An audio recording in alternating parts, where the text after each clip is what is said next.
Good morning. Please be seated. I'd like to ask Landis Collins and Omari Matthews to come forward now and read our opening scripture and offer our opening prayer.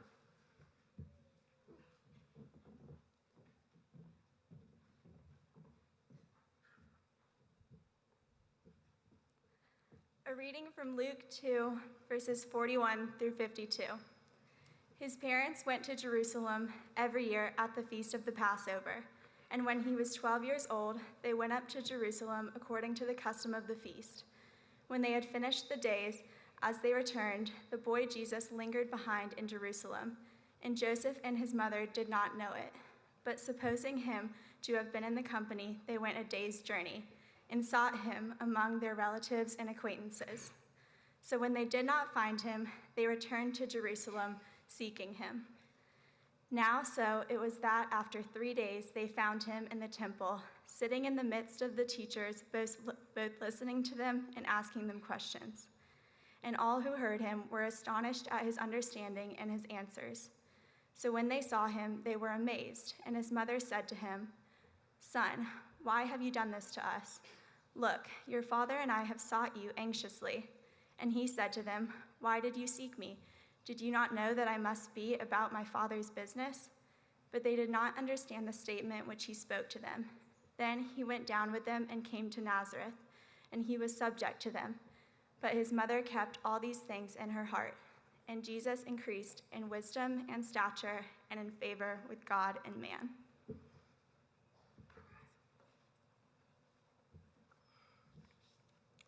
Please pray with me.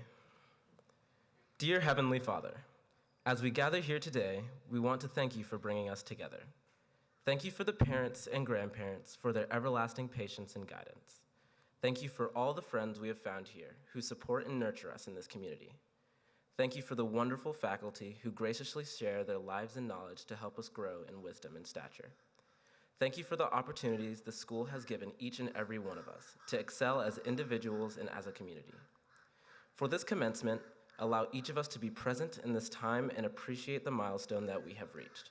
Allow us, amidst the joys and struggles we may be facing, to find peace in this ceremony as we exist under the umbrella of your grace.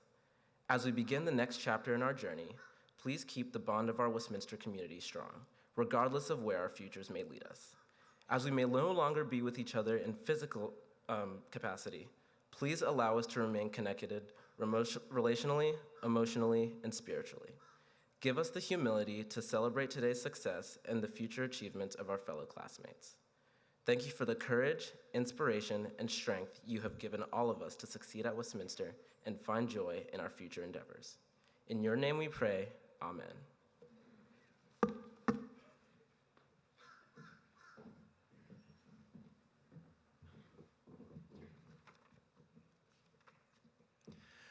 Good morning. I'm Clay Rollator, Vice Chair of the Board of Trustees and a member of the Westminster class of 1972, and it's my honor to welcome you to the graduation for the class of 2017. It's a beautiful, non-rainy day, and I can't think of a finer setting for us to celebrate this class and to send them forth into the world. But before we welcome everybody, let's just go ahead and get this out of the way. How about those boys and girls tennis and soccer teams?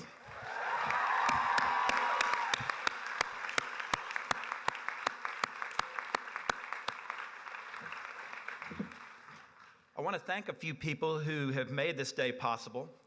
First, the staff who tirelessly work behind the scenes to make so many great events like this possible here at Westminster. They so often go unnoticed, mainly because they so often do such a great job that we take their efforts as a given. Let's not do that today. Please join me in offering a great round of applause to express our thanks for all this great staff has done to create this setting.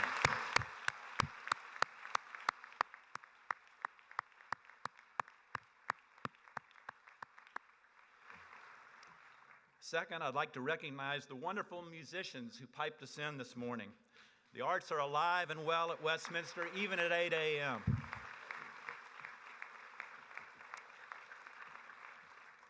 And then there's the upper school faculty.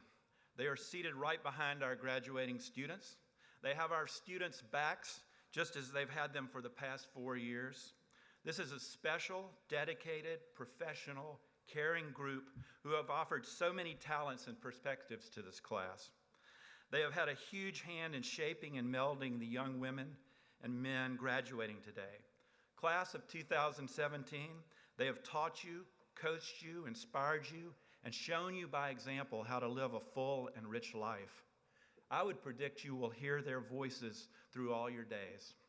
So I hope everyone, but particularly you graduating seniors, will join me in a big round of applause for our upper school faculty.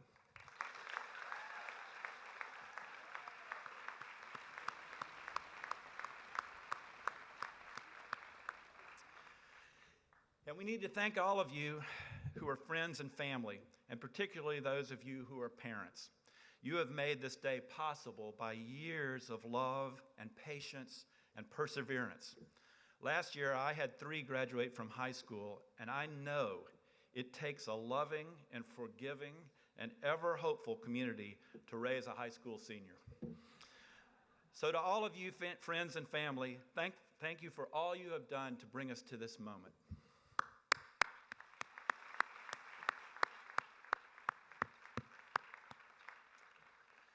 And finally, class of 2017, this is your moment. Congrats to you and thanks to you for all you have meant to this school over the years. I've had the great fortune to coach a number of you and to get to know many others of you and your families. You're a special group with wonderful talents and a will that will carry you to be the next leaders of our world. I know many of us in this audience look forward to passing the baton of leadership to you here in Atlanta and around the country and the world, and watching what you will do. Westminster grads have had a wonderful opportunity to shape the world around us, and you will as well. Revel in those opportunities. Dive in with your whole heart and soul. And remember some of the lessons you have learned here. How to work hard for what you believe in, how to care for those around you, how to love each other. And when things get tough out there in your new worlds, because they will, and when you are confused about what to do next, because you will be, stop for a minute and smile and say to yourself, what would Mr. Diamond do? Congratulations to the class of 2017.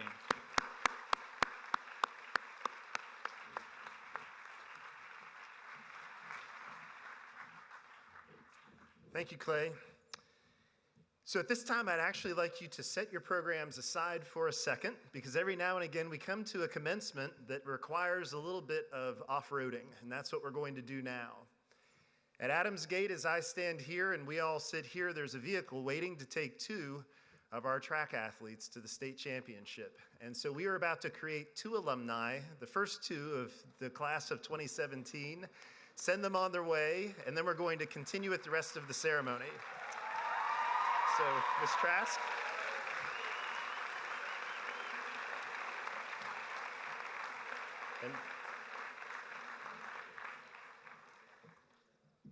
So class of 2017, if you could hold your applause until we've called all the names. Brandon Khalil Hammond.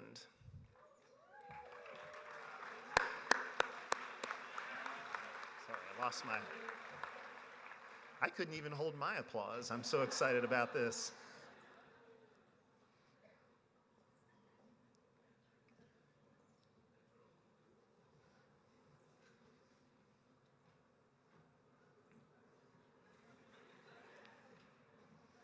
Congratulations.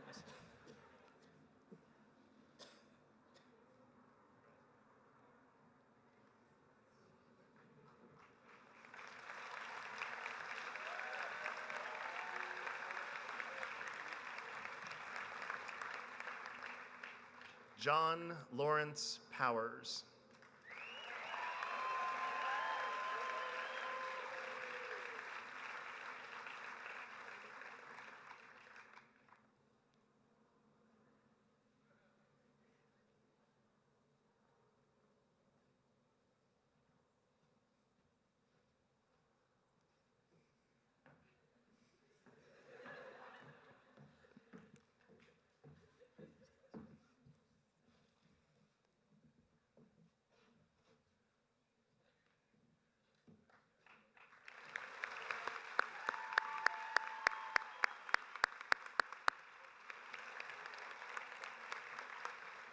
John and Brandon, good luck.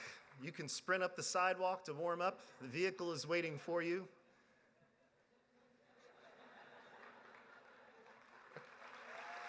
There we go.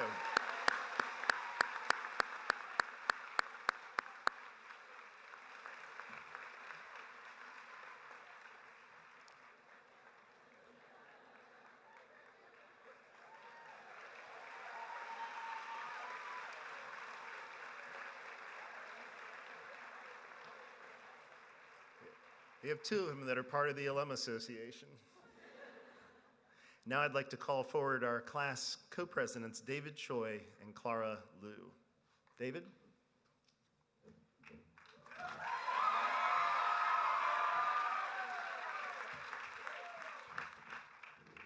All right. I was not nervous 20 minutes ago, but there are a lot of people here. All right, before I begin, I think my family is over there. Yeah. My grandparents flew 14 hours from Korea to come here. The thing is, yeah.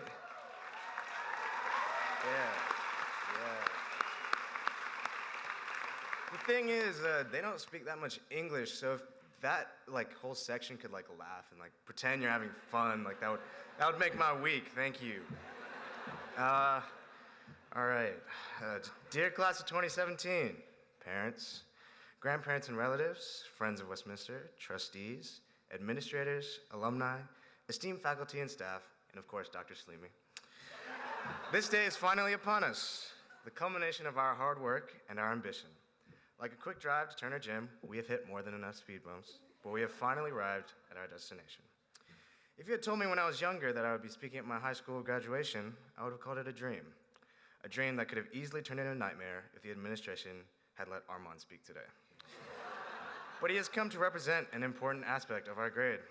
For everyone else, I can assure you that the people in front of you, dressed in black and white, are some of the most outspoken, fiercely competitive, and talented people I know I will ever meet. This amazing group has taught me so many lessons that there is no doubt that when I continue on to college, I will be claiming all that knowledge I have gathered as my own, with no credit to them. I have learned that the far right lunch line will always move the fastest and give you the most food. I love you, Anna, if you're out here. You always hook me up. I have learned that Facebook polls never work and grade-wide group me's work even less. I've learned that it is nearly impossible to get all these people to agree on one thing. Flip page. All right. For a lot of people, this day represents the end of 2, 4, 7, or even 13 years of formative experience. When I got here, I felt like a fish out of water, like a small-town girl living in a lonely world. I entered this campus in 6th grade as a 5'1" Asian boy and will graduate today as a 5'1" Asian boy. Westminster's mission statement promises us that it seeks to develop the whole person for college and for life through excellent education. Education that would not be possible without the faculty. The group of teachers here at Westminster are some of the most caring people I've ever met. If you give them the effort, they will return the favor. But they are also not afraid to let you struggle so that you learn from your mistakes. This happened for me when I failed a math test for the first time. Then it really happened for me when I failed the next time. And the next time. Sorry, Mom, that time I told you that, that test, everybody failed that. I was not telling the truth. But seriously, not only do these wonderful teachers lecture material through their curriculum, they coach us through their personalities. Teachers, thank you for middle lunch and dropping our worst quiz grade and being understanding when you didn't have to be. Thank you for not checking homework sometimes. Thank you for study guides that are word for word the test. But most of all, I want to thank you and everyone else for being supportive and always being there when we needed you. Personally, to Coach Morris, Miss Bean, Dr. Stewart and Miss C, Miss Wu, Mrs. McGovern, and my very own, very sexy parents. You will never know how much your belief in me has influenced the choices I've made to get to this day. I've graduated a few times now, but one moment stands out. I remember the last day of 8th grade in the boys' locker commons, when we screamed until Mr. Brydup walked in to calm us down, only to find Michael Brydup ripping open his shirt in pure joy. I distinctly remember lockers slamming, people running, and a couple trash cans flying through the air. In the same manner, we leave Presley Hall. We spent our last day shooting water guns at each other while Faison yelled at us not to get him wet. We counted down the seconds until we were officially not required to be there any longer. We laughed, we cried, we sang, and we slid toward our freedom. As we say our final goodbyes and thank yous, we also remember the legends that have already left us. Mr. Drake, Ms. Sconzo, Dr. Clarkson, Kaim, and now Mr. Diamond.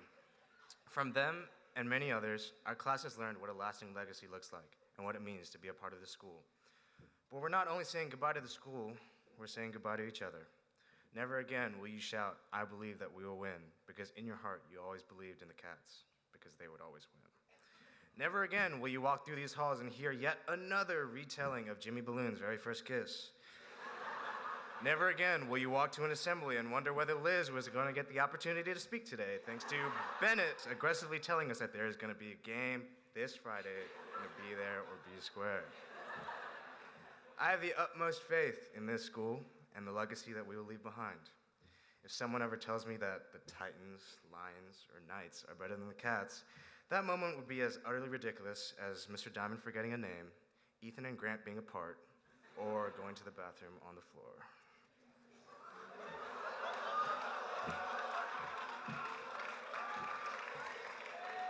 18 years, man, 18 years. That is all the life I have lived. I am in no position to give advice. I am the type of person that if I give you some advice, there's a 1,000% chance that I hit you with the, "I don't know though," just in case my advice ends up ruining your life.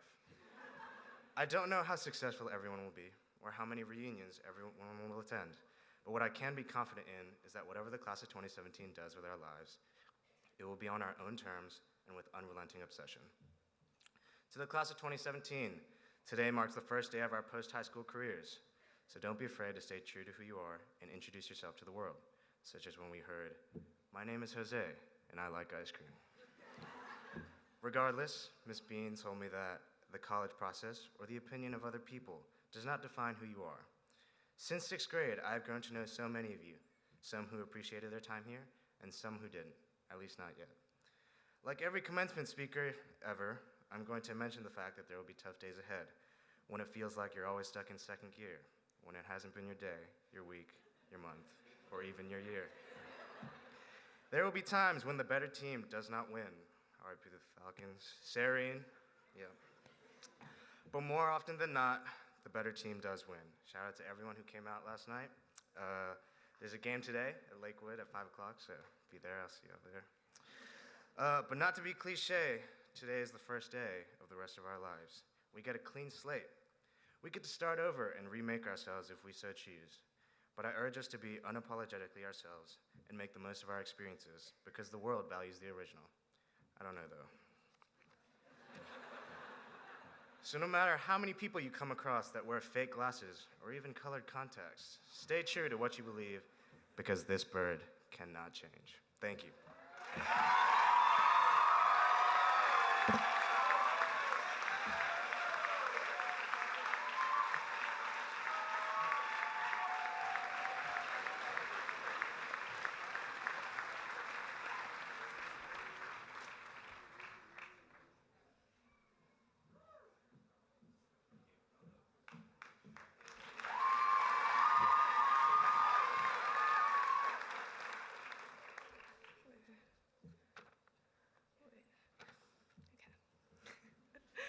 Good morning, everyone. Like David, I would like to give a few shout outs first before I begin. The first one is also to my grandmother, who flew out and is here today to support me. 谢谢姥姥, you're the best. The only thing is, I'm kind of in the same boat as David, so she doesn't really speak or understand too much English, so if everyone could just laugh and pretend they're having a fun time, that would be great. And also, I want to give a special shout out to Rebecca Barchet, my biggest supporter.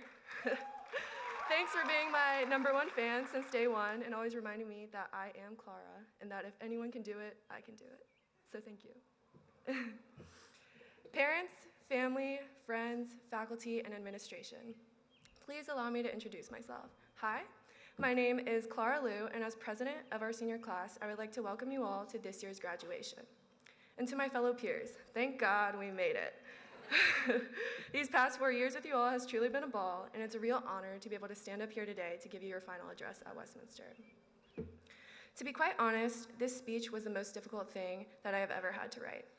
When Mr. Justice asked me where my speech was on Wednesday morning, I panicked and said, "Oh yeah, I have it, don't worry, I'll send it over as soon as I get home." I literally had nothing at that point. I procrastinated to the very last minute because I just didn't know what I would say to you today. What special wisdom do I have to drop on you? I don't really have any. What funny stories do I want to tell? There's too many to choose from. Are they too inappropriate to tell at this event? 90% of the time, the administration's answer was yes, yes they are. So how about let's start, rated PG family friendly, with my first day of high school. I came to Westminster as a new student in 9th grade. No one knew who I was, and I actually fell in front of Omari, like face planted on the ground. Mr. Souza chopped my lock and threw all my books out of my locker because apparently it was also Alicia's locker. And then I went to all the wrong classes because my schedule was messed up. Yes, I know, it's a very rough start.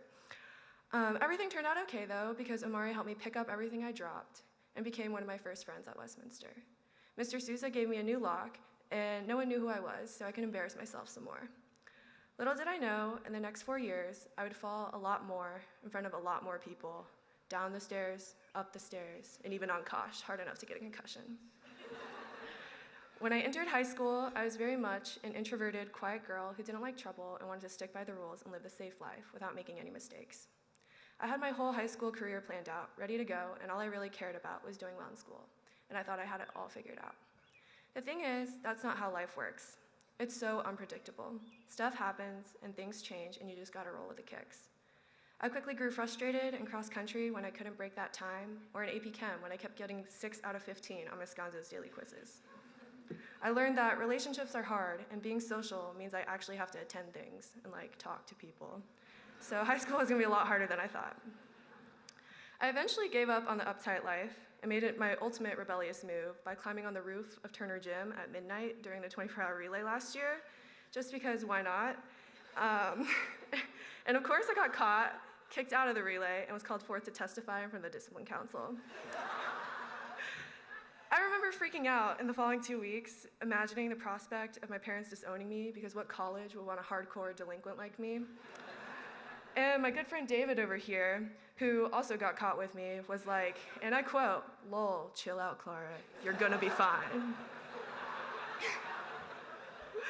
And David was right. In the following weeks, I walked into countless big offices with clammy hands and a tight knot in my stomach, sweating like a nervous wreck.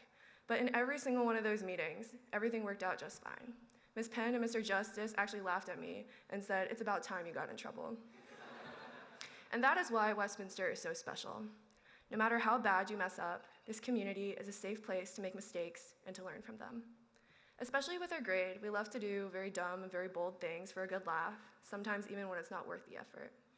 We are the grade with the infamous narcs whose persistence is admirable, and the narc hunters whose raging passion to hunt down the narcs is just as admirable. We are the grade that has scared away 54 people from Westminster. And even when we unscrew speed bumps, spray smelly gas everywhere, and pull the fire alarm for kicks, sorry again, administration, Westminster will always be our scolding mother who forgives us and loves us unconditionally. Westminster has also been our most difficult teacher. If you're a true Westie kid, you quickly learn that working hard does not always guarantee success. You learn that junior year is not the hardest year. And you also learn that second semester senior year is definitely not a breeze, especially if you take Mr. Level's AP Physics class. Dear juniors, you are welcome. That is your warning. Okay. But through this suffer machine, Westminster has trained us to be resourceful and resilient. WebAssign means hello, Yahoo Answers and Chegg.com. Taking Euro or A-Push, sit next to Faison or Aimer and befriend them, or pull a classic Joey Tribbiani with that how you doing. We learn to adapt and have grace under pressure, but maybe sometimes lacking a little grace. But more importantly, we have bonded through shared suffering in the weeks before every break, college apps, and for some like me, Mr. Vukovic's AP Bio class. In these past 4 years, I have also learned, through all the fights and shenanigans we've had as a grade, that the class of 2017 has some serious guts to go out and pursue their ambitions. On the field, this senior class has won so many championships, including football last year, cross country, and volleyball for the girls this year. The basketball boys made it to the first round of state, And the soccer boys and girls both won state yesterday. Shout out to David for leading the team. I also know that the lacrosse boys will also play their hearts out on the field today after graduation in state against Lovett. Make sure to go out and support, and as one of our favorite co-chairs would say, be there or be square. Outside of Westminster, we are also the grade with the most talented and ambitious. We've got that killer pair of Harrison and Mary Bryce, both nationally ranked debaters who are the NDCA national champions this year. We've got Max Alberdeich, who has written and published 2 books. And of course, we have to mention Zay, the leading rusher in all of school history. We've also got Christine Liu, our very own salutatorian, who invented some brain helmet thing that predicts seizures for epileptics. She even skipped AP exams last year to go compete in the Intel International competition and won the 2nd award. And this is also probably one of the many reasons why Christine got into Stanford. So,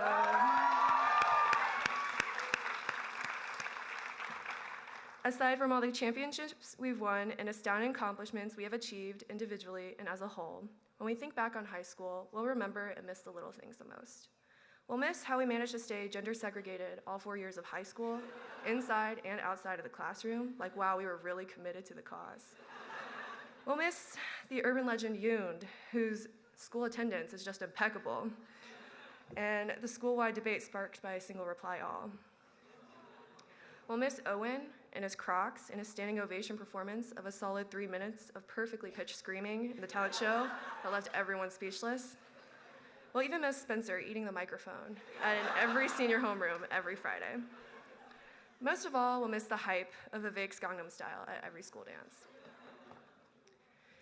Throughout the ups and downs of this journey called high school, I would say we have definitely worked together to push our limits and achieve more, well beyond any of us probably would have ever imagined.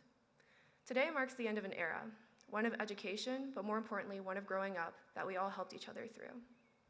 I remember sitting in the crowd out there 4 years ago as an 8th grader at my own brother's high school graduation. I'll never forget what the speaker who stood where I stand now said back then.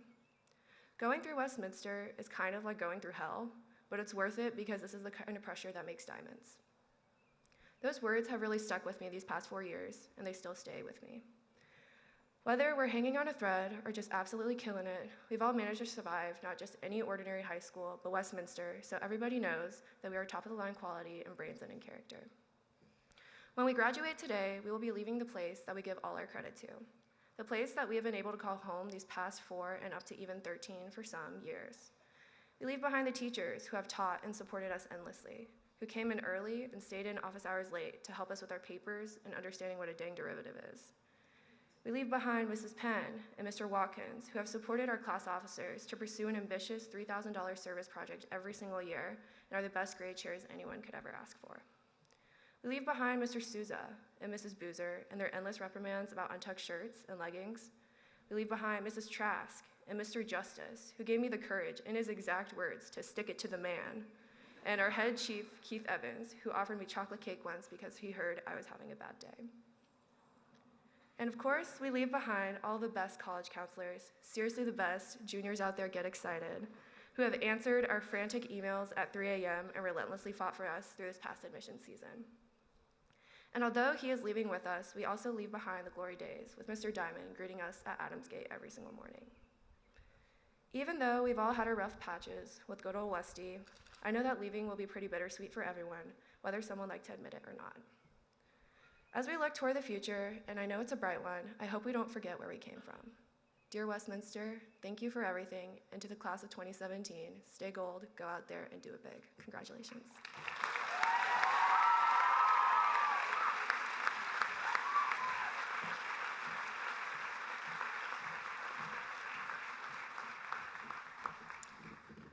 So I just want to say that to be an 18-year-old graduating senior and deliver 2 speeches like that to 2,000 and some odd people deserves another round of applause. Thank you, David and Clara.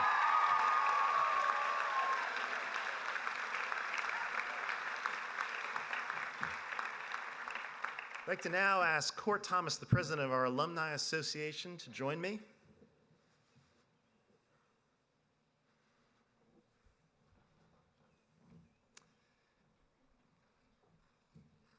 On behalf of Westminster and the Alum Association and Court, We're honored to present this year's Alumni Awards. Each year at Commencement, Westminster recognizes an alumnus who has given exceptional service to the school. It is my honor today to present the 2016 Alum Service Award to Dave Drake.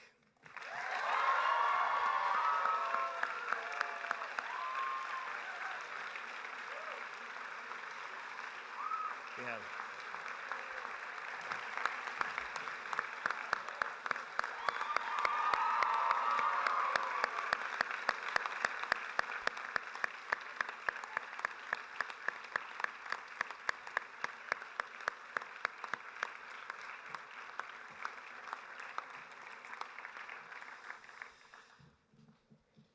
Dave Drake is a proud member of the class of 1961. He's the son of two former Westminster faculty members. He's the father of two Westminster graduates and a beloved retired faculty member.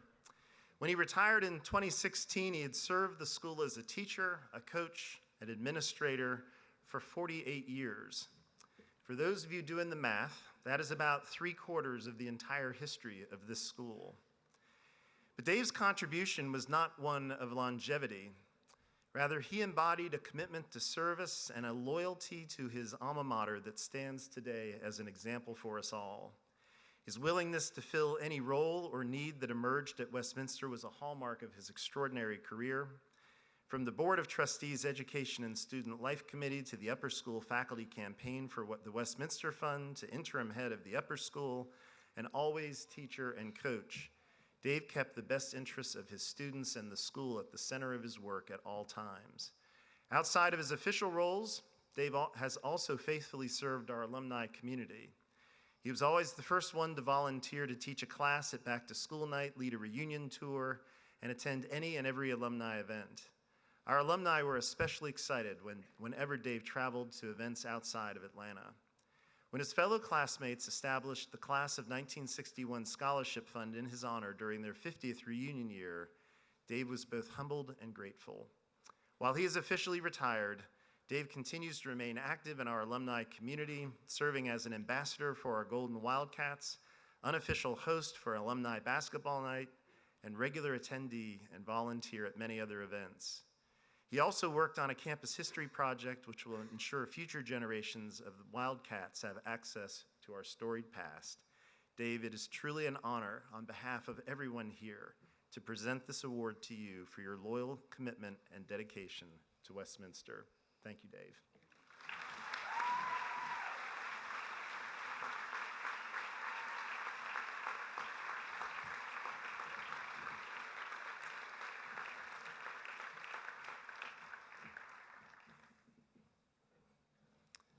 Each year at Commencement, Westminster also recognizes and honors outstanding personal, business, or professional achievement with the presentation of 2 Distinguished Alumni Awards.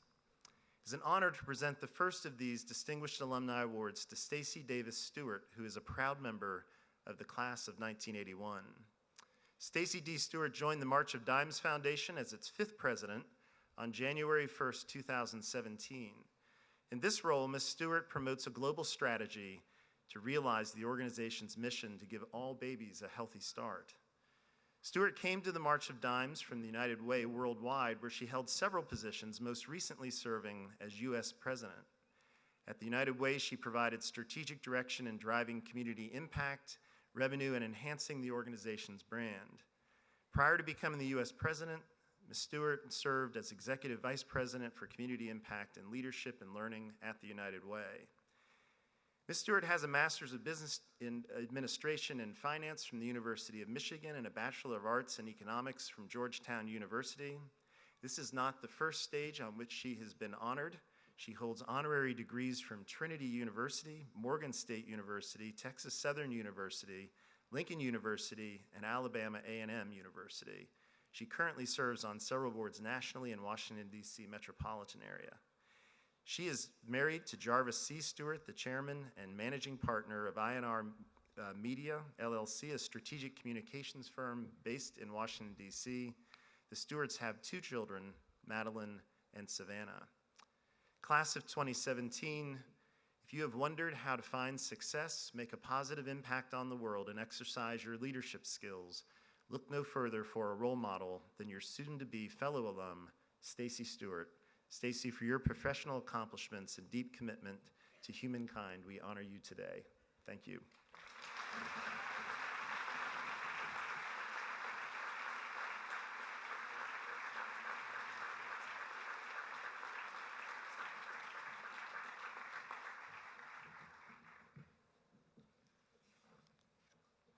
It's also an honor to present the Distinguished Alumni Award to Dr. Stephen Frank.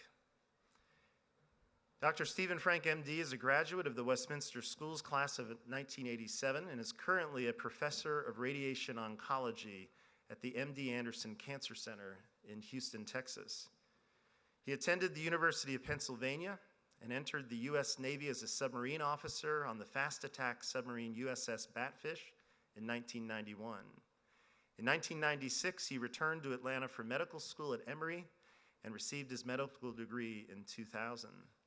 Dr. Frank moved to Houston for his residency and joined the faculty at MD Anderson in 2005.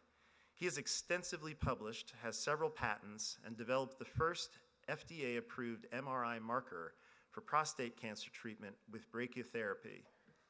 He is the medical director of the MD Anderson Proton Center and treats both prostate and head and neck cancers. He is a physician, scientist, inventor, innovator, and entrepreneur, and the founder and chairman of C4 Imaging. On his way to revolutionizing cancer therapies, Dr. Frank has boldly engaged virtually every major discipline in the sciences and brought new technologies to bear in the process. All of this with a keen sense of care and responsibility for the well-being of his patients. He is married to Dr. Ivy Frank, a veterinarian, and has 4 beautiful daughters and a golden retriever. Stephen, for your service to our nation and professional accomplishments, we honor you today. Congratulations.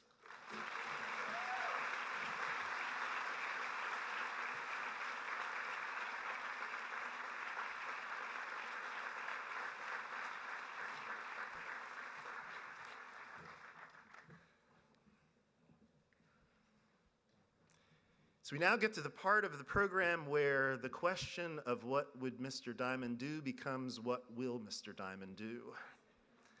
If ever there was a man at Westminster who needed no introduction, it is today's commencement speaker. He is every bit a pillar of Westminster, as the columns behind me. He is the consummate wildcat. He came to Westminster as a 7th grader and continues to enjoy the friendships forged that year. After graduating from Westminster in the class of 1970, Mr. Diamond continued his wildcat ways at Davidson. He joined the Peace Corps and met his wife Maggie in Togo.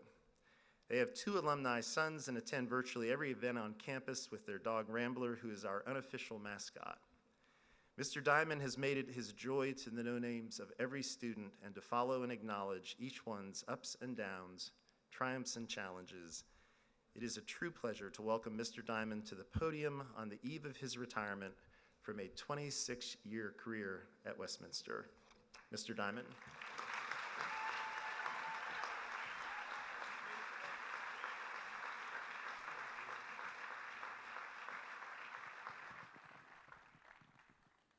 Thanks so much, Keith. Welcome to one and all. Welcome to all the moms today on Mother's Day.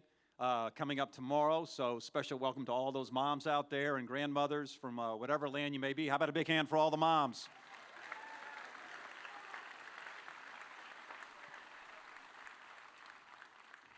Class of 2017, there's a great line from one of my favorite rock and roll albums. It's an album called Deja Vu, and it was made by Crosby, Stills, Nash, and Young.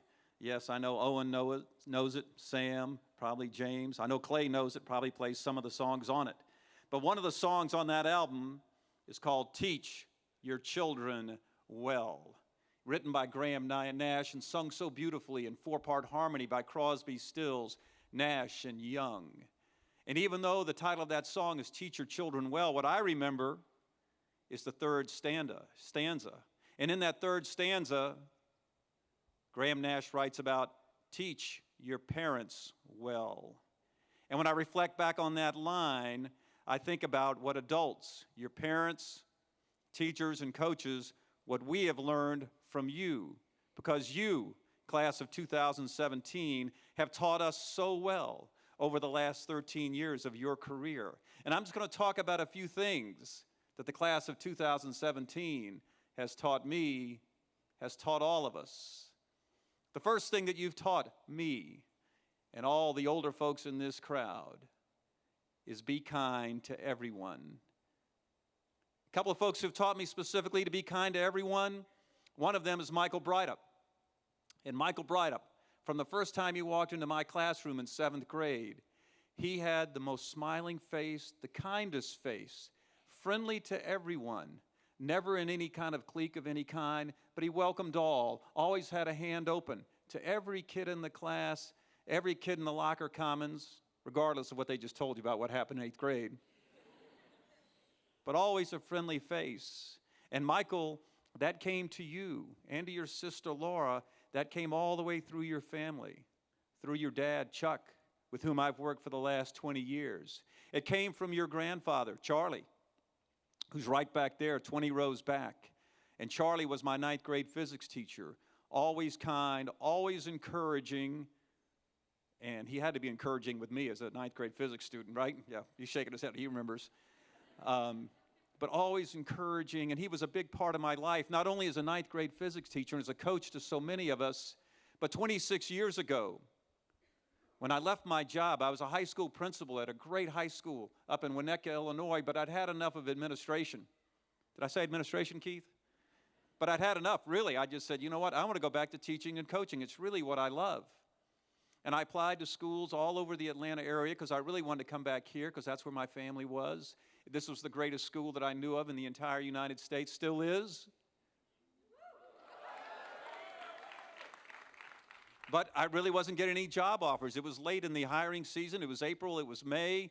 My wife, Maggie, and I, Philip and Ricky, I had to put some food on the table. I had to have a paycheck, but nothing was coming through. And then I got a phone call in about mid-May. This is very late in the teaching and coaching hiring season. Almost, it's pretty much over. I got a phone call from Charlie Breidup. And Charlie said, Scoot, I've talked over your situation with a couple of folks here at Westminster, and here's the deal. We don't have any job for you. There's no history openings. We've got an unbelievably legendary tennis coach here, Wade Boggs. He really doesn't need any help. We don't have any job for you here at Westminster. But you know what? We like you. We think you can possibly make an impact at this school. We don't know where and we don't know how, but we're going to offer you a job as long as you're willing to take it, having no idea what you're going to do. I said, Charlie, over the phone, I said, that's a deal.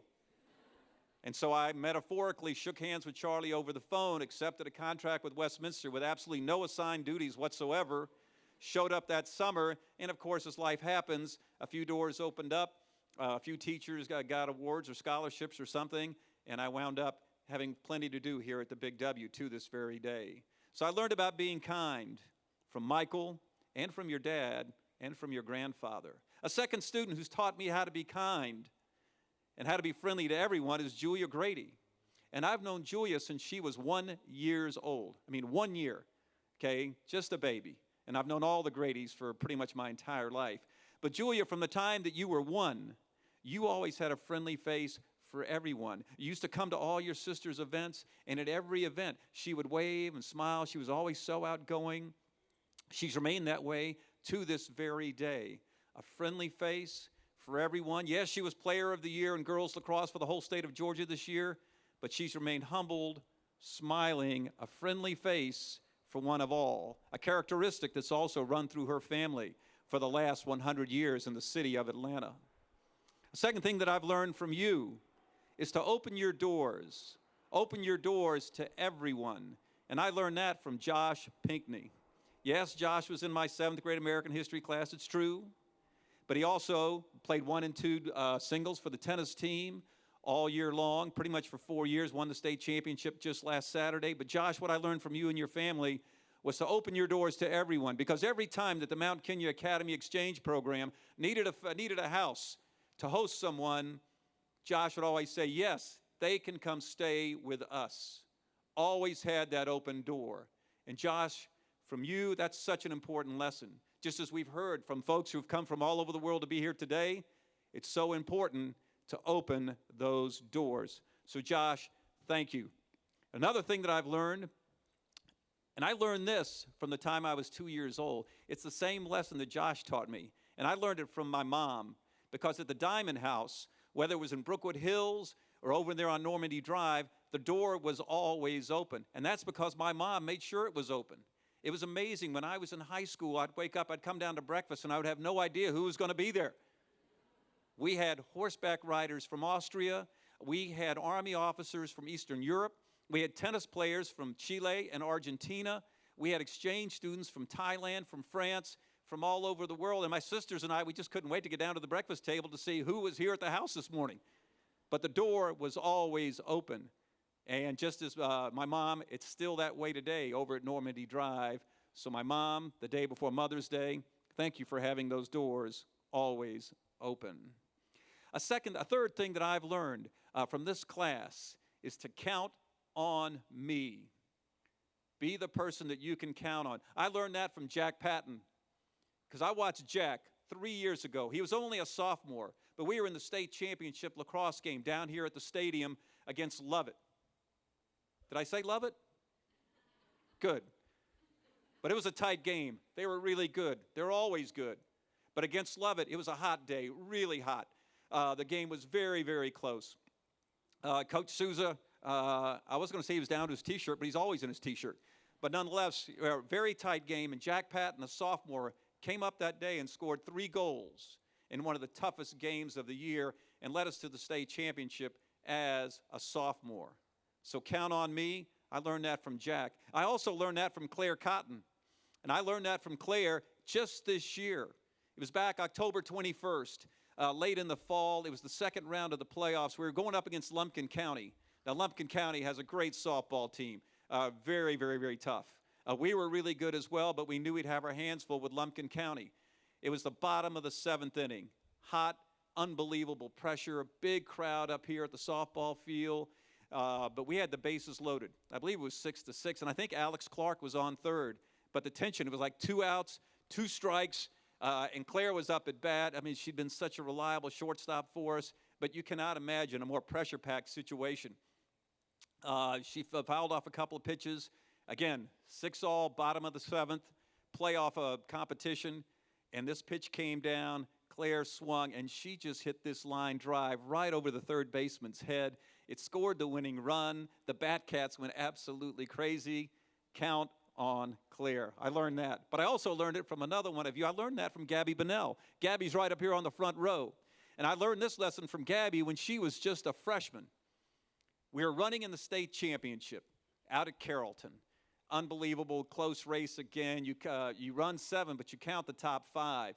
We knew that the other great team in the state that year was going to be Wesleyan. We'd run against them twice before. It had always been close. We knew it was going to be close again. You count 5. We had 4 of our runners come across the line. We had 4 of Wesleyan runners come across the line. And doing our instant math, which Amy Eubanks is so great at doing, we knew the score was tied. The next runner was going to win the race. Coming down that hill at Carrollton, here came a Wesleyan jersey, green like ours.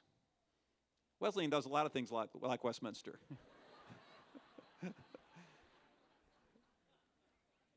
But don't you say imitation is the sincerest form of flattery? Yeah, I love that. But nonetheless, those 2 jerseys were coming down that final hill at Carrollton. Those 2 jerseys, both green, both had W's on them. Gabby was one of them, and the Wesleyan girl was the other. And I'm not kidding. You guys were just right, shoulder to shoulder. Coming down that lane to the finish line, we needed that point for the state championship. Gabby Bunnell eased her out, by a millimeter, a photo finish that took 2 days to figure out. Gabby Bunnell won us that state championship. Count on me. That was awesome. Another lesson that I've learned over the years is always to say yes to life. Again, I've learned that from my mom, from my sisters, from my wife, Maggie. My wife, over 44 years ago, made the decision to say yes to go live in the Sahara Desert in the Peace Corps. I had made that same decision, and that's where I met her. But that boldness to say, yes, I'm going to go live in the Sahara Desert for 2 years, Thank goodness, because it was the greatest thing that ever happened to me in the Peace Corps or in my life was meeting that cute lady right over there.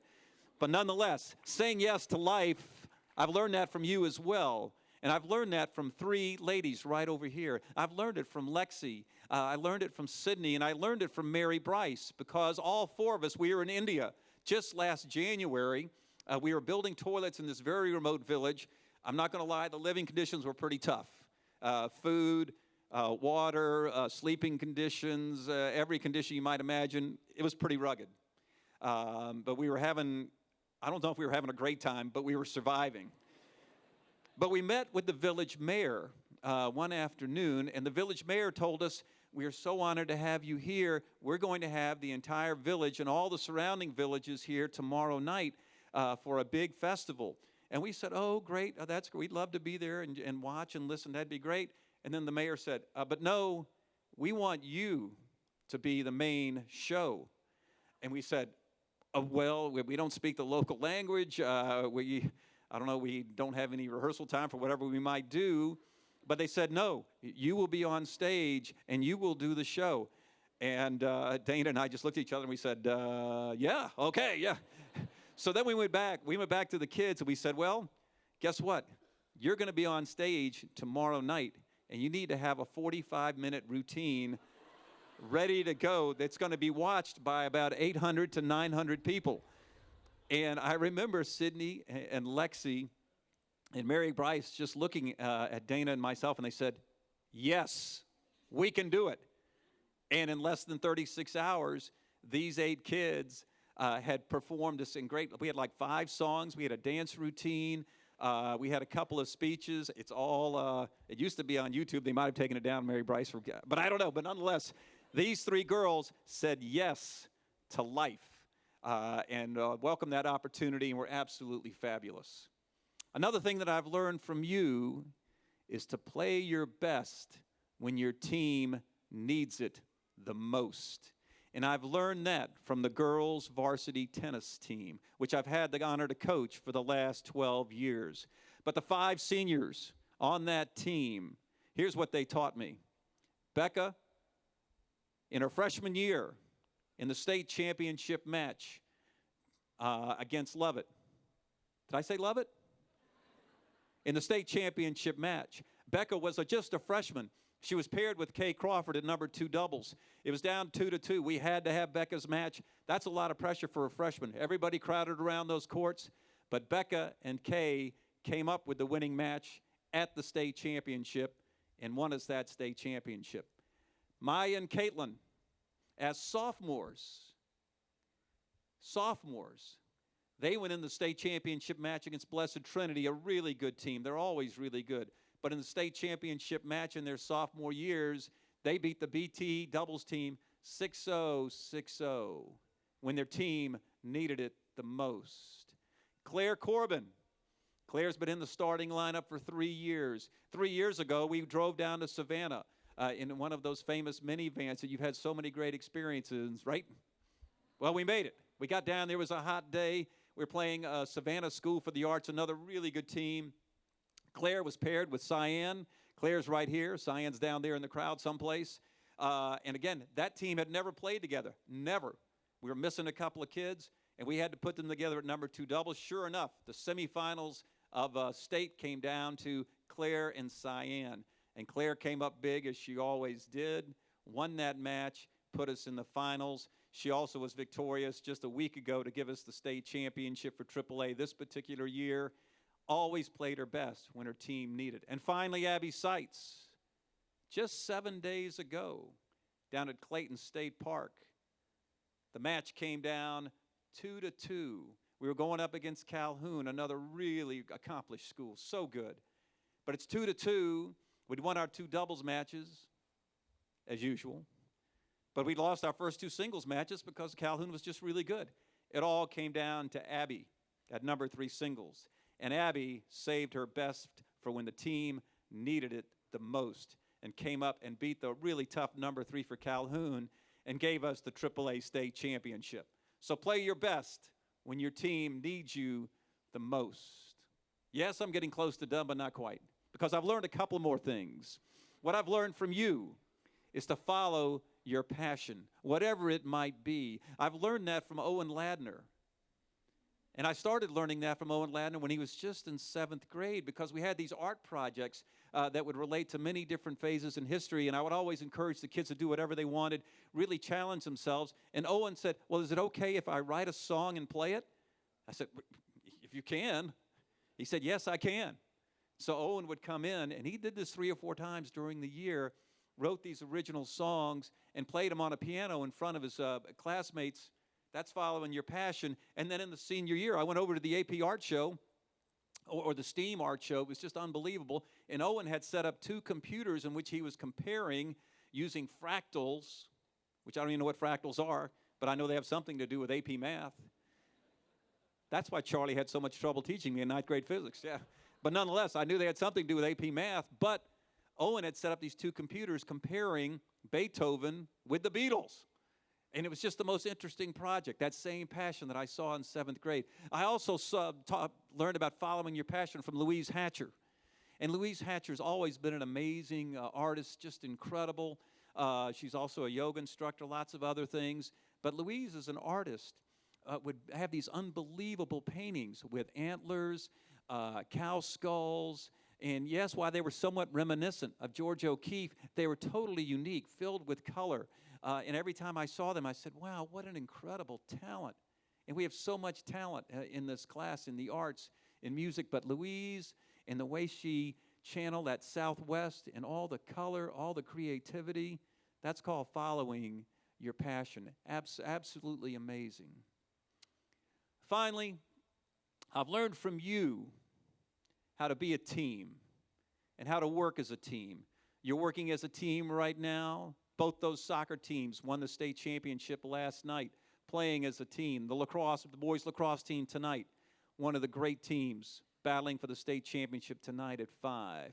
But I've learned how to work as a team from you. I've learned that from Maya Longacre, because Maya, in the state championship against Pace in volleyball, would always say, I'll set it to you. Just get me the ball, I'll set it perfectly, and then so Kyla or somebody can get up there and just whack it, which they did. But you always knew that Maya would be right there on the front line, ready to go. Give me the ball. So, and we did. And we went on to win that state championship. So I learned about being a team right there. I also learned about being a team from the football managers. Every afternoon, starting July 29th, so hot out there, and these practices would run forever. We didn't keep a clock on them because it would just embarrass Jerry when we told him how long the practices actually did last. But they were long. But when I looked out there and I saw Kit, I saw Georgia, I saw Maddie. I'm going to forget a couple right here.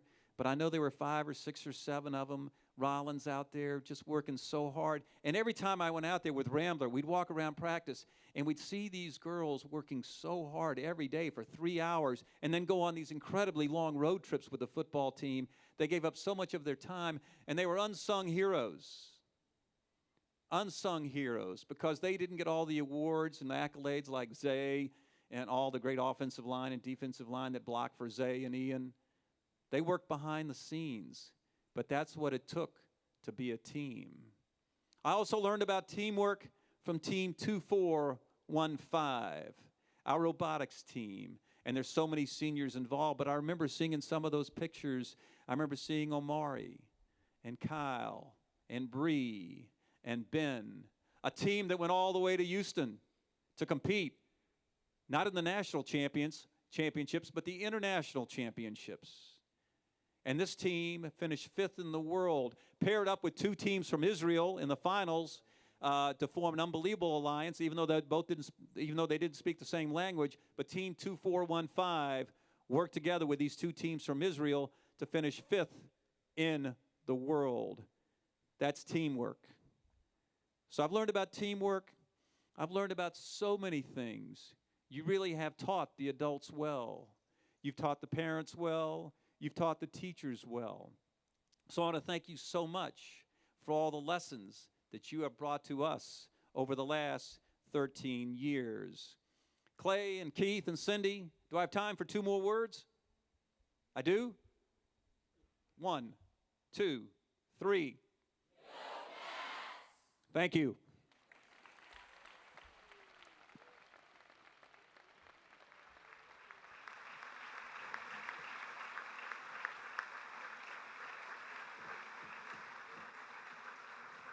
Thank you, Mr. Diamond, for your words today, for all that you mean to this community. We love you, and we will honor your example as we go forward and do likewise. Peace and love, my friend. Mr. Rollator, upon the authorization of the faculty and the endorsement of the Board of Trustees of the Westminster Schools, I present to you the members of the class of 2017, a talented class. Some would say an alarmingly talented class.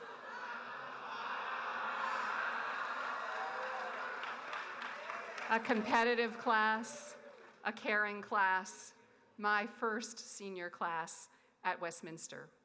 I present to you the class of 2017 for the presentation of diplomas and Bibles.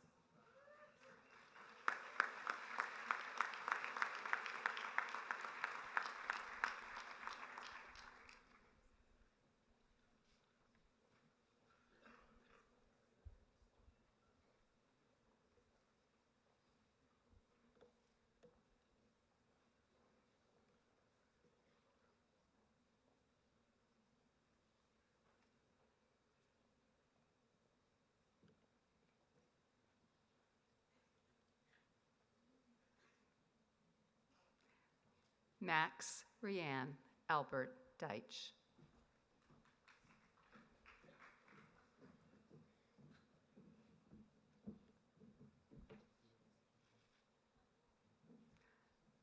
Elizabeth Dara Bailey.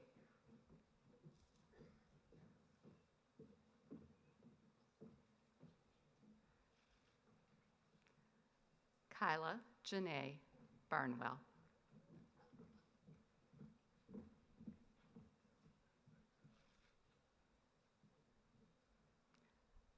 Rebecca Cullen Barchet.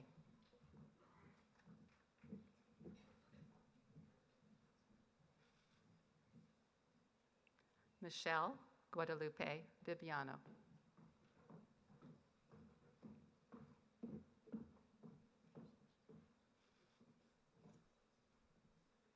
Mary Bryce Brannon.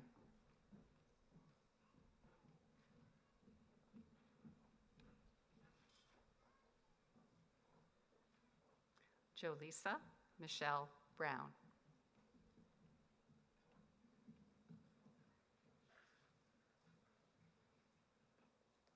Ellen Grant Buchanan.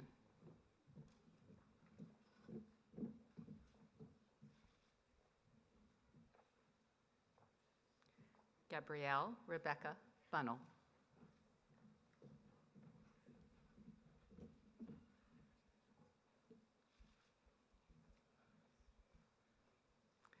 Kayla Noel Chambers.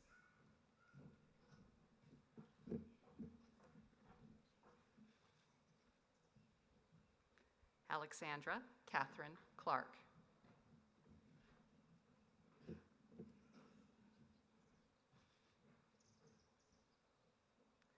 Landis Wood Collins.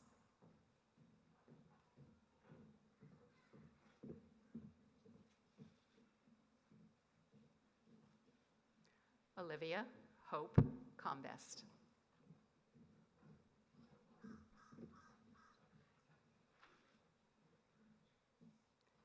Mary Catherine Cooper.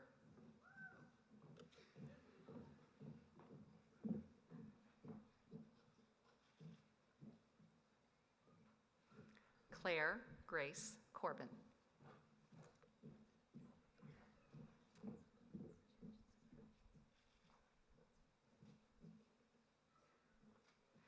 Georgia Jill Cornell.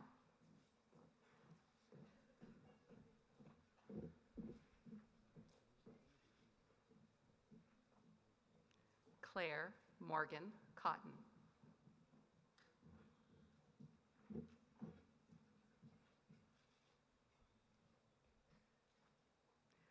Caroline Elizabeth Cravens.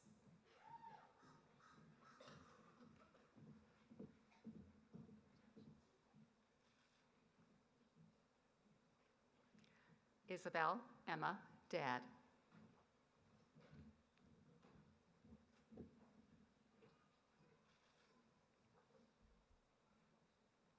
Christina Carolina Dalton.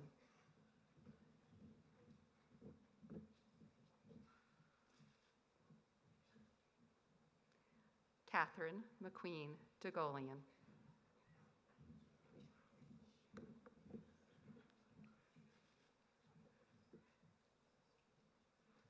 Catherine Rachel Drury.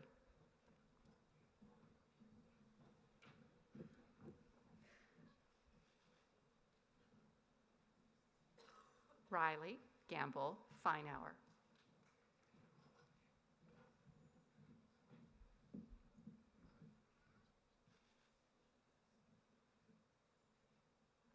Alexis Colette Fisher.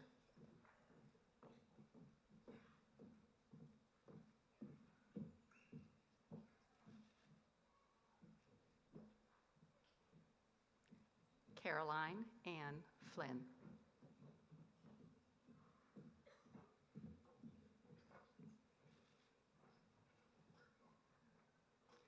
Natalie Giselle Gangemi.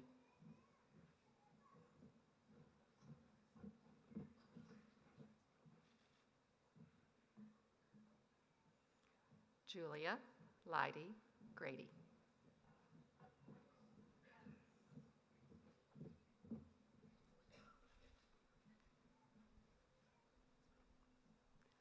Allison Lauren Greenberg.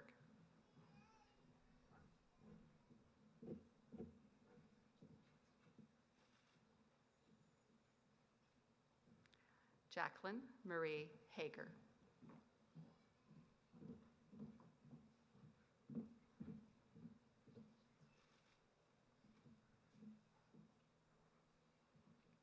Anna Frances Harrison.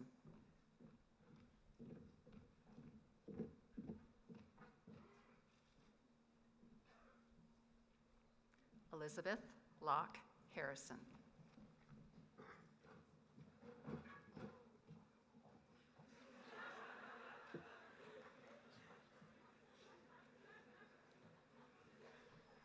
Louise Michelle Hatcher.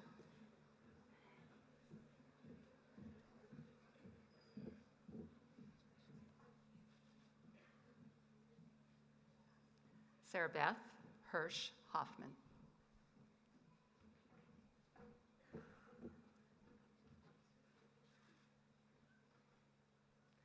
Florida Whiting Huff.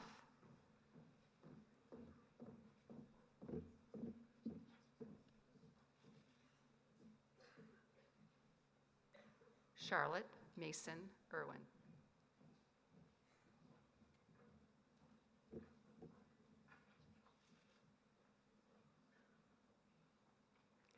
Hannah Ruth Jameson.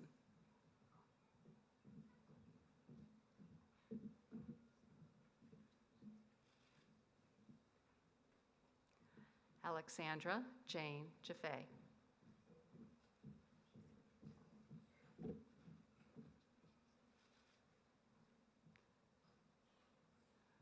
Juncio Joe, who could not be here with us this morning.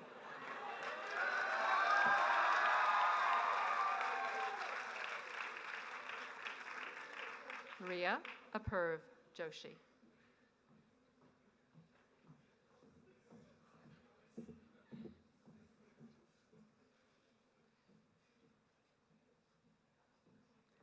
Avni Kakar.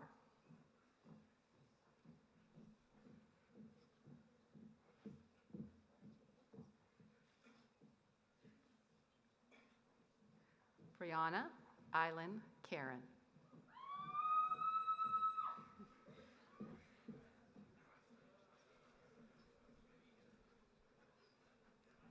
Laurel Ann Kazazian.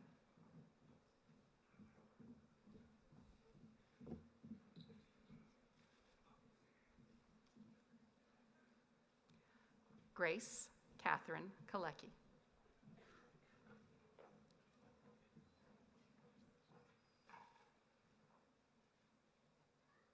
Elisa Marie Kiefer.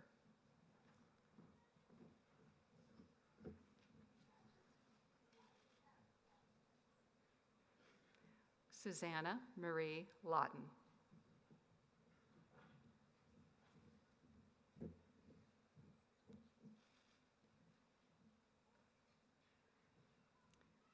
Yubin Lee.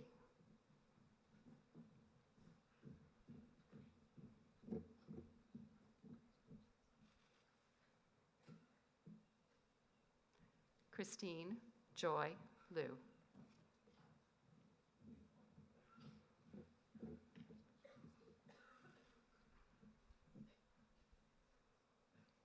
Maya Kumari Longacre.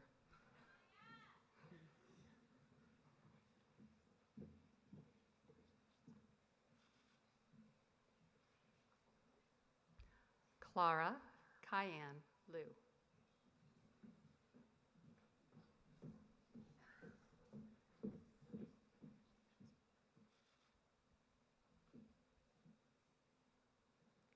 Caroline Elizabeth Loud.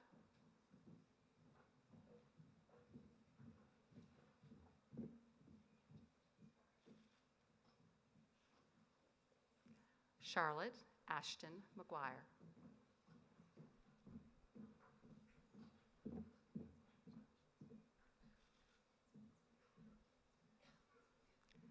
Madison Anne Marie Malloy.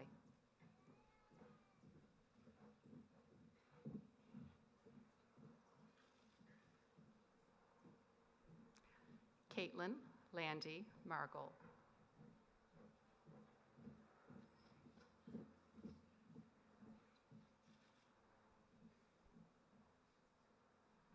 Caroline Ann McCutcheon.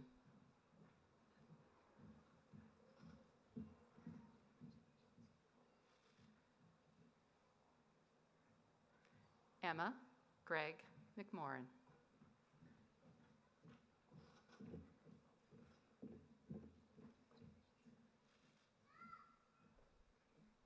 Allison Smith Miller.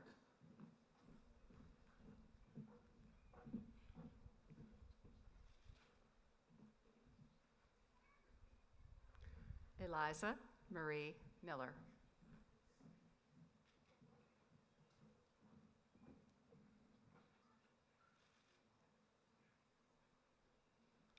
Madison Lewis Manier.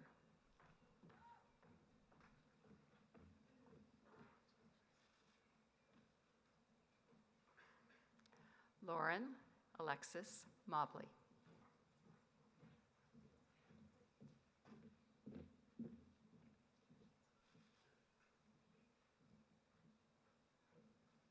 Alicia Catherine Moore.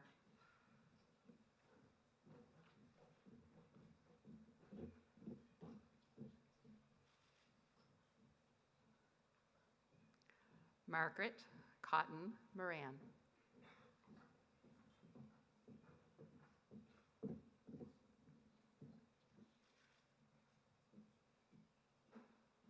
Elizabeth Hope Morris.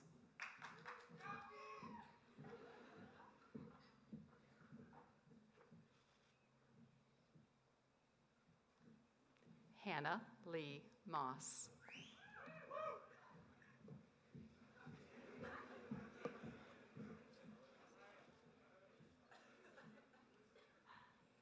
Caroline Jean Moulton.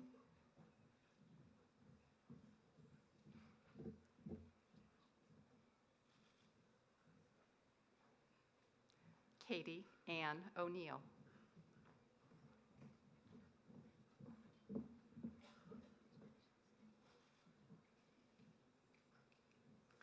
Ria Ashi Parikh.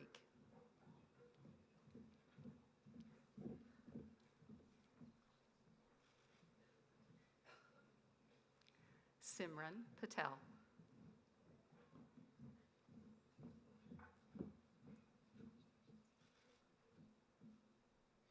Maya E. Perry.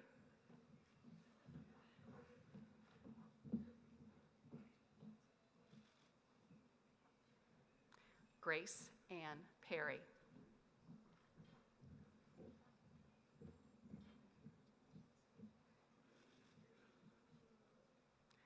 Carden Scott Presley.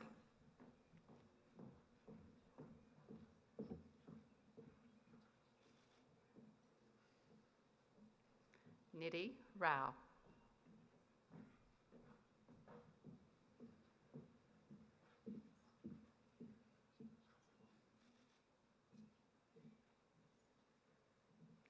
Peyton Bliss Rumkorf.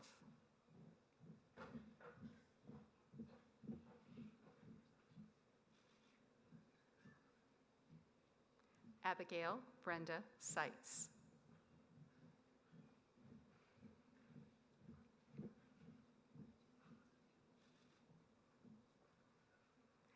Margaret Dabney Silliman.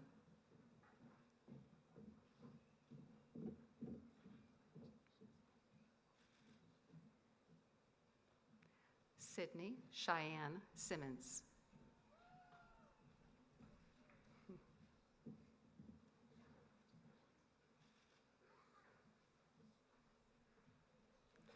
Catherine Marshall Simmons.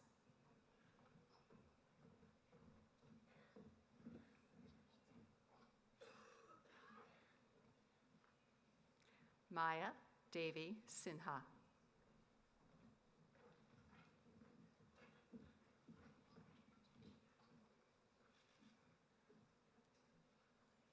Mariana Brooks Spiata.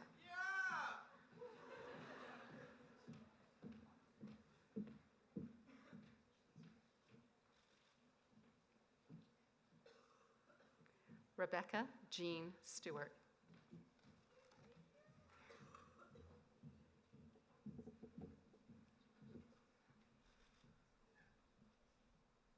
Brannon Grace Tatum.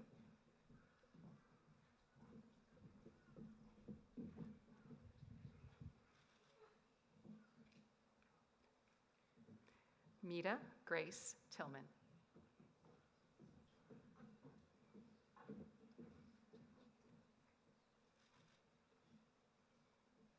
Mary Blandford Tucker.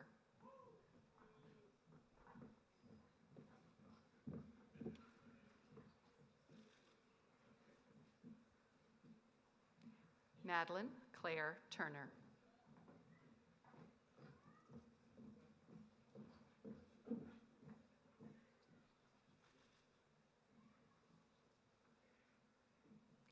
Nasarima Natia Ulyssi.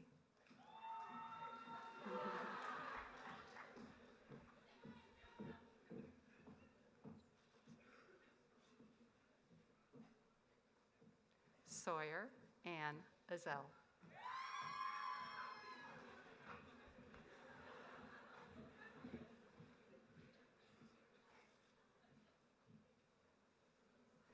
Hannah Macaulay Vanderver.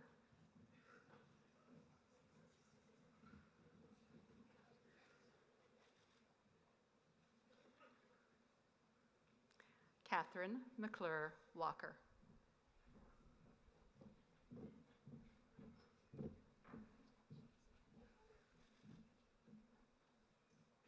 Carter Mitchell Worthman.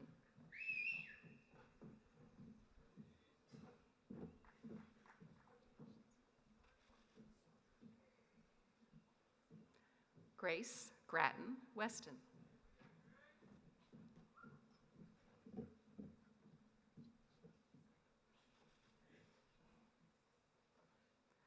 Courtney Lynn White.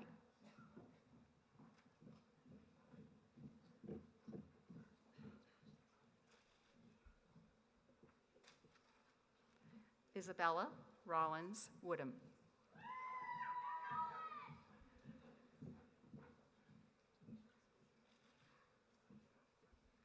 Isabel Harlan Wyant.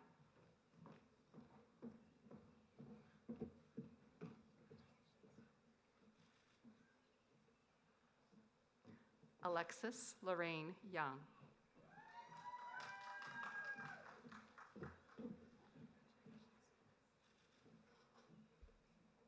Victoria Huang Zhang.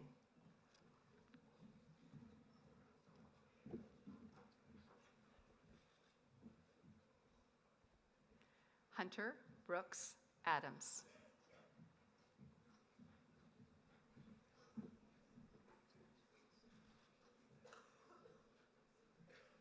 Daniel Parker Adkins.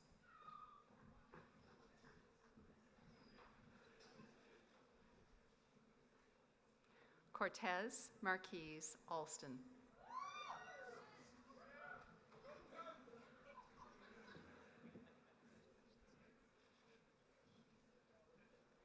John Richard Amerson.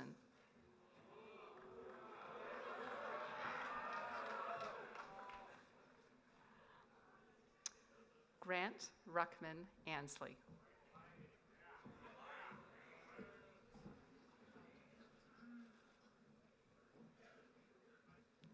Roman Vincent Baqueta.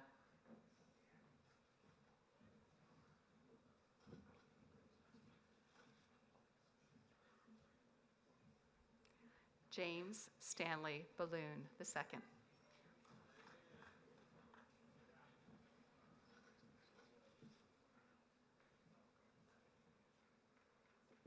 Reed Meyer Balser.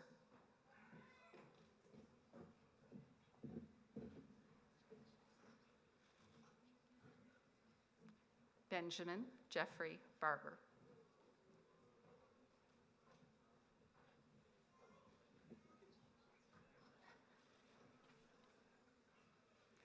Tyler Dayton Bass.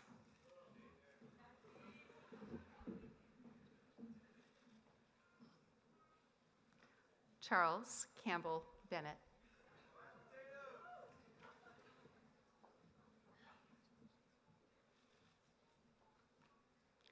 Faison Bogani.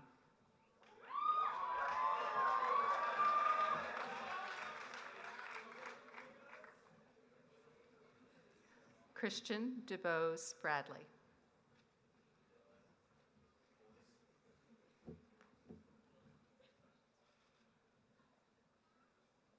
Michael John Brightup.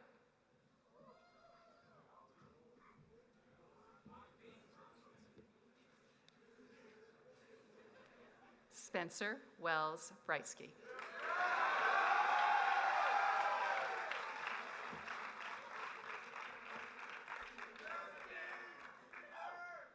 Jack Tappan Cahillane.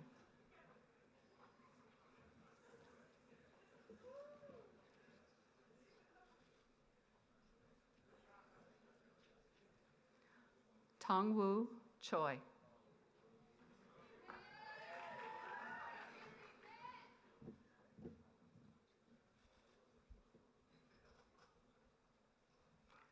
Brian Andu Chu.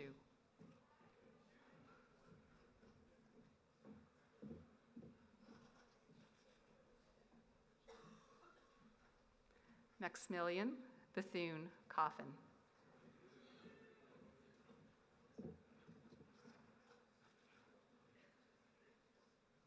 Jorge Cruz Calderon.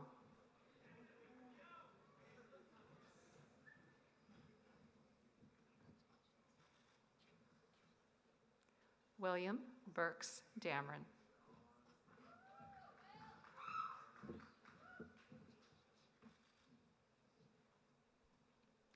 Kyle Fred Desnoyer.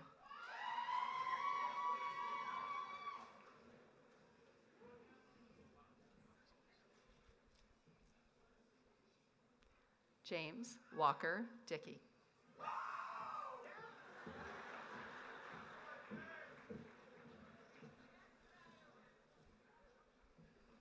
Owen Edward Downs.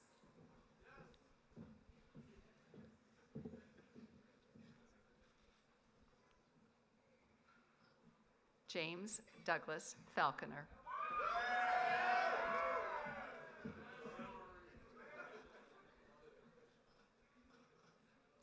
Matthew Ryan Failer.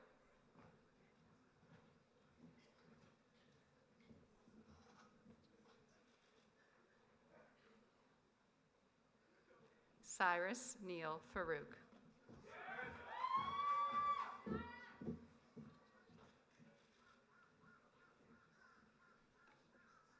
Cope Michael Fitzharris.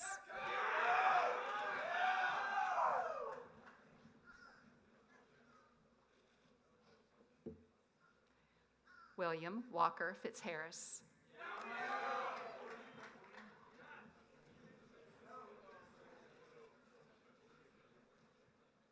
Vivek S. Garamella.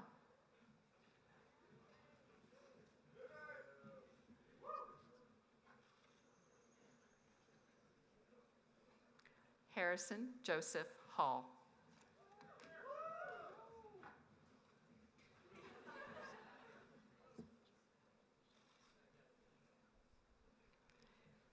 Williams Crittenden Hay, Jr.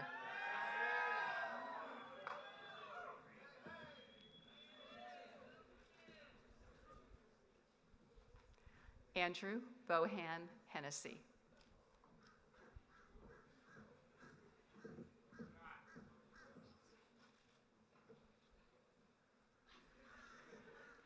Scott Thomas Hoffman.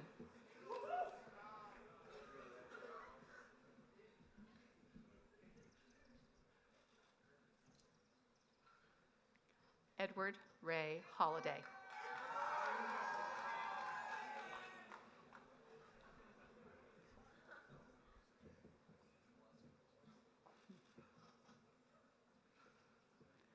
Bill Huang.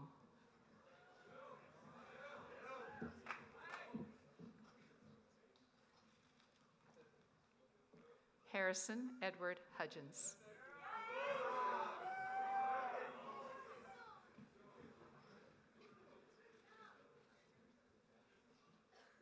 Miles Gray Hudson.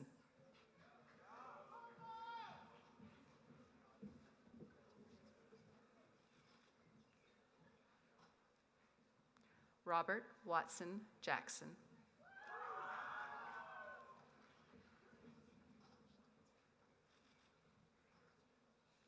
Bradley Hale Jones.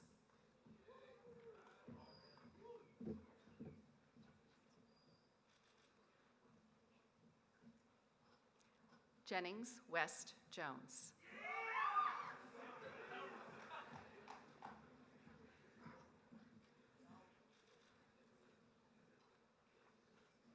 Kevin James Kelly.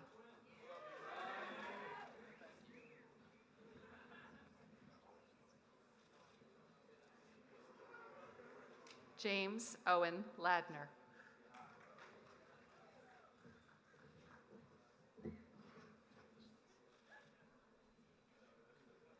Miles Stephen Lewis.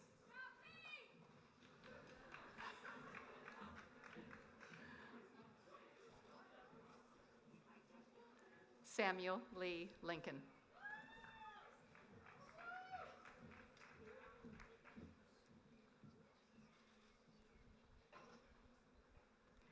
Tyler Nelson Logie.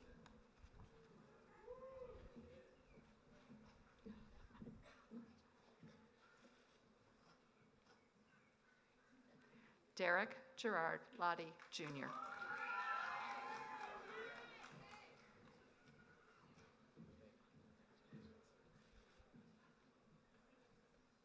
Andreas Sebastian Malave.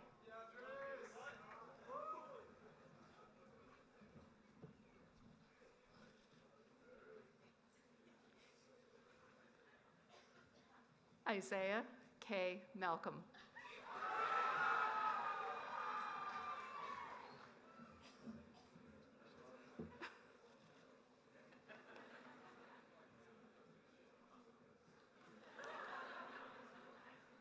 Ajay Paul Manocha.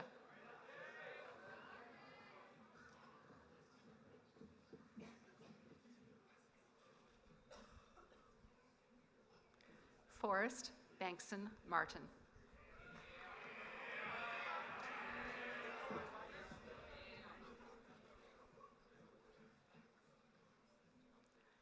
Jaden Clark Mason.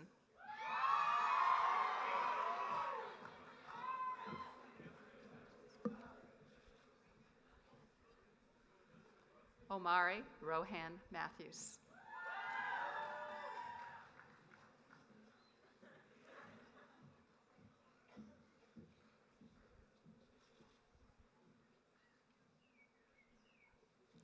Michael Alexander McGovern.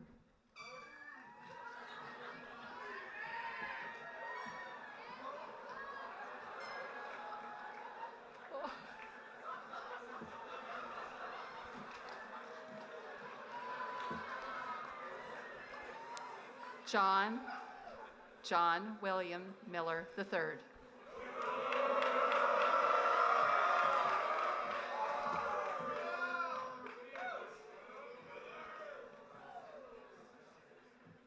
Guy Wesley Milner III.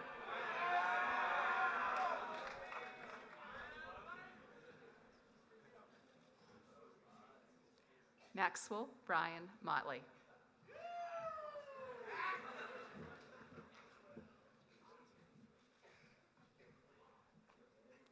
Vernon Blair Nagel.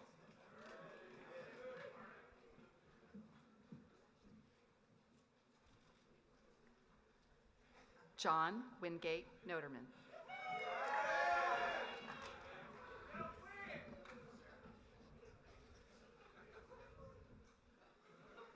Charles Lowe Oglesby.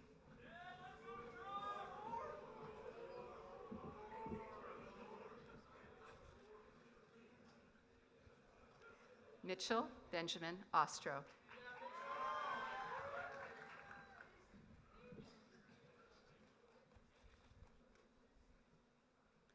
Jose Manuel Ovalle.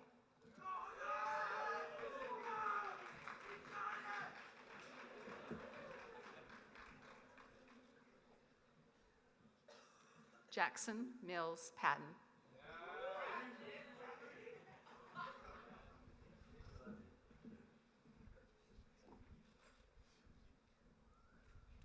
James Ian Payne.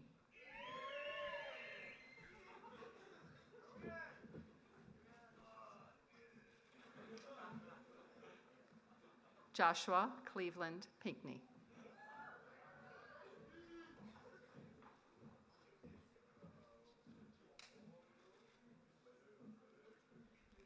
Bennett Reese Porson.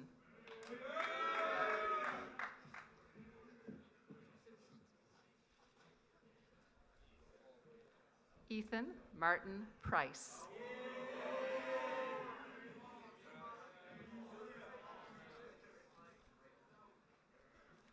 Joseph David Protiva.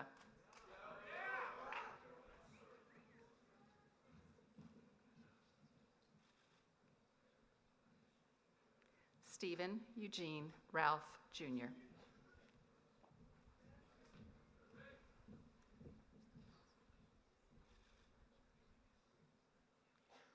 John Hatton Richardson.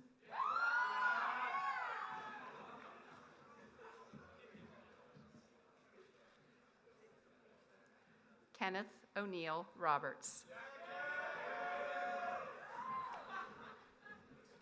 Congratulations.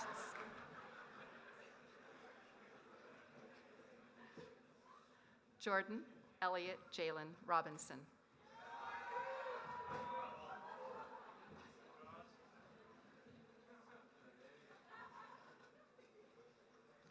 Avery Rotes.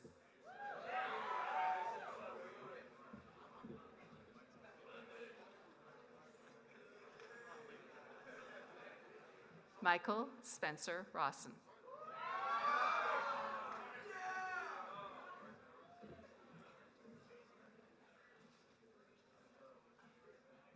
Mikkel Lyndon Sampson.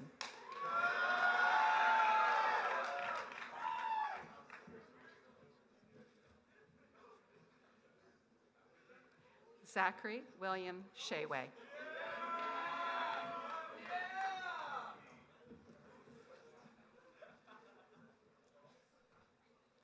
John Curtis Schlafly.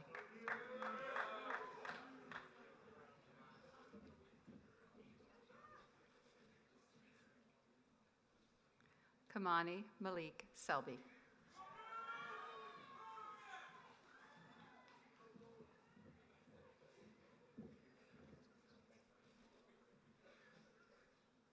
Thomas Johnson Sheehan.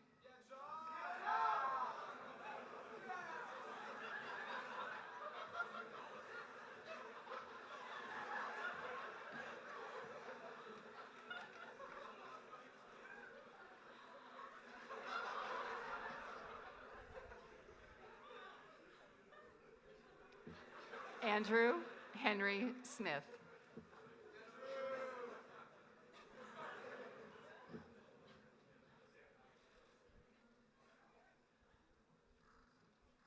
Braden Christopher Smith.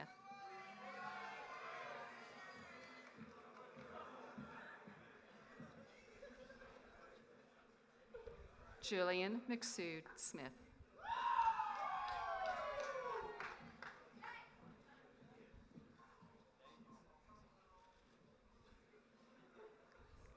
Philip Joseph Sumardi.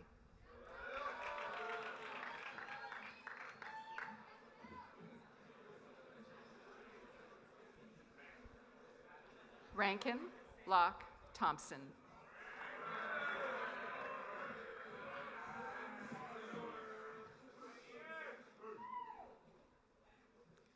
Ian Akeni Ude.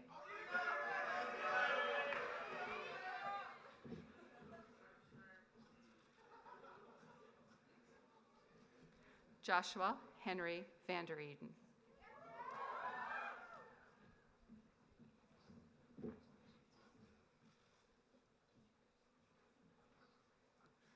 James Beauregard Vance.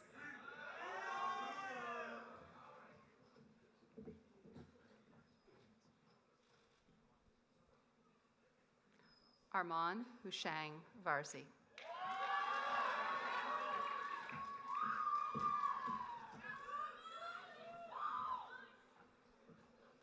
Benjamin Cecil Walker.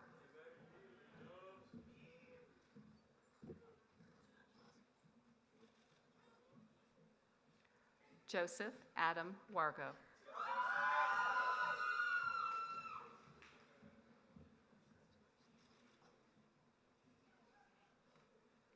Colby Elijah Webb.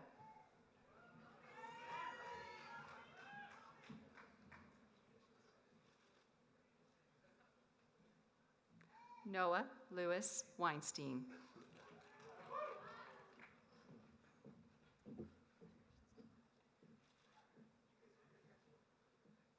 Wilson Crockett Wheeler.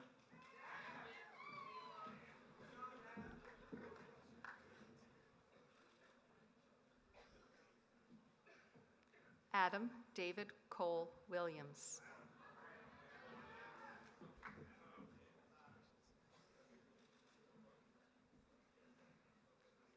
Benjamin Wilder Wilson.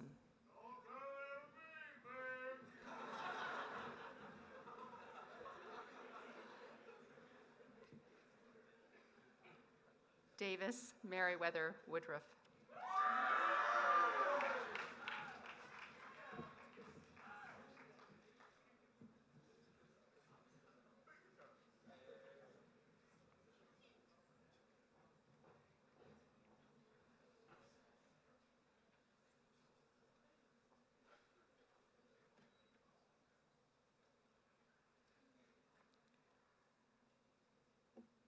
Will the class of 2017 please stand? Graduates, please move your tassels from the right to the left. Ladies and gentlemen, I present to you the class of 2017.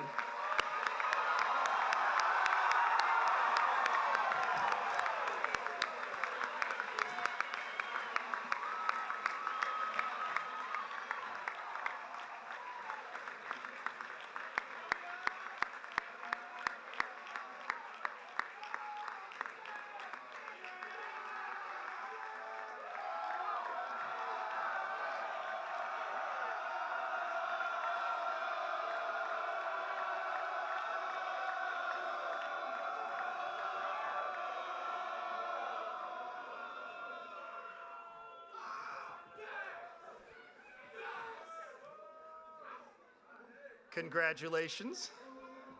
I'd like to invite Ali Jaffe, Drew Smith, and Christina Dalton to the stage now. For those families who are scheduled to have ties that bind photographs made, those pictures will be taken immediately following the ceremony in front of Campbell Hall to my right. Also following the ceremony, everyone is invited to join the graduates for a reception on Love Patio located between Scott Hall and Broyles Center, right down in that direction. I could now ask all of us to stand.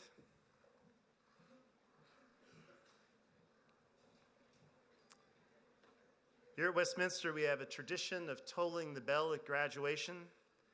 That will be followed by the singing of the alma mater and our closing prayer.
Will you please bow your heads with me for the closing prayer? Dear God, thank you for bringing us all together on such a momentous day. We not only thank you for your constant, unconditional love and grace, but also giving the class of 2017 the opportunity to learn, grow, and discover as we've been students at Westminster. We give you thanks for bringing several different individuals into our class in order to create a thriving community of various opinions, thoughts, and talents. Not only are we forever grateful to have the opportunity to step onto such a beautiful campus every day, but also live in such a warm and inviting environment. Thank you for providing us with family, friends, teachers, coaches, and staff members who have fostered our growth as we've transformed into young adults at Westminster. As we leave these hallowed halls behind, we look to you, God, as you will guide us on our personal paths. May hope spring from our hearts as we embrace new opportunities. May your blessings surround and protect each and every one of us as we embark on our own journeys into our college years and beyond. Finally, Lord, thank you for letting us grow in wisdom and stature to build confidence as unique individuals. And now to the class of 2017, as Deuteronomy 31:8 says, "The Lord himself goes before you and will be with you. He will never leave you nor forsake you. Do not be afraid. Do not be discouraged. In your name we pray. Amen."